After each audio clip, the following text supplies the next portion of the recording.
CP Radhakrishnan हेले नुआ उपराष्ट्रपति। सीपी राधाकृष्णन हेले नुआ उपराष्ट्रपति। उपराष्ट्रपति निर्वाचन रे इंडिया ब्लॉक प्रार्थी बी सुदर्शन रेड्डी को हराई हेले विजय।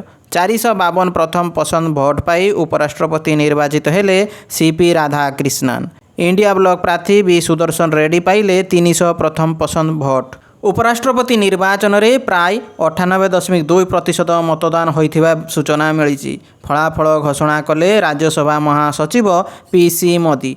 19 सांसद क्रॉस वोटिंग करिथिबा आशंका करा जाउची। सीपी राधाकृष्णन नाम रे जनाशुना अभिज्ञ राजनेता, प्रशासक और आरएसएस रो कर्मकर्ता। 1957 मसीहा अक्टोबर 20 रे तमिलनाडुर तिरुपुर रे जन्म। थुथुकुडी रे VO चिदम्बरम कॉलेज रे उच्च शिक्षा सह BBA डिग्री हासिल। कॉलेज रे टेबल टेनिस रे चैंपियन हेबा सह एथलेट, क्रिकेट और वॉलीबॉल रे निजर पारदर्शिता देखाइतिले सीपी राधाकृष्णन। 1974 रे 16 वर्ष बयस रे राधाकृष्णन राष्ट्रीय स्वयंसेवक संघ और भारतीय जनसंघ आरंभ करथिले राजनैतिक यात्रा।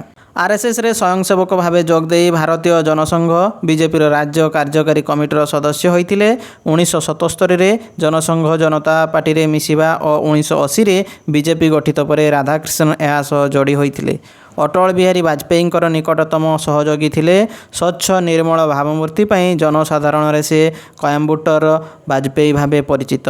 1996 रे बीजेपी तमिलनाडु राज्य संपादक थिले सीपी राधाकृष्णन। 2003 रु 2006 पर्यंत तमिलनाडु राज्य बीजेपी सभापति भाव कार्य मध्य करथिले।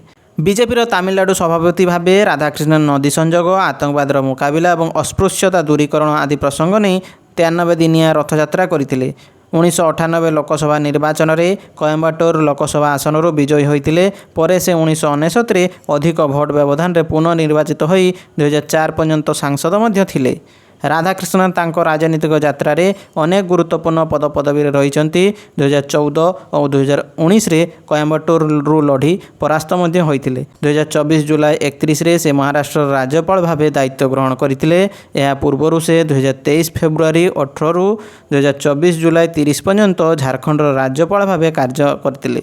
2024 मार्च रु जुलाई पर्यंत तेलंगानार राज्यपाल एवं मार्च रु अगस्त 2024 पर्यंत पुडुचेरी उपराज्यपाल भावे राधाकृष्णन अतिरिक्त दायित्व तुलाइथिले।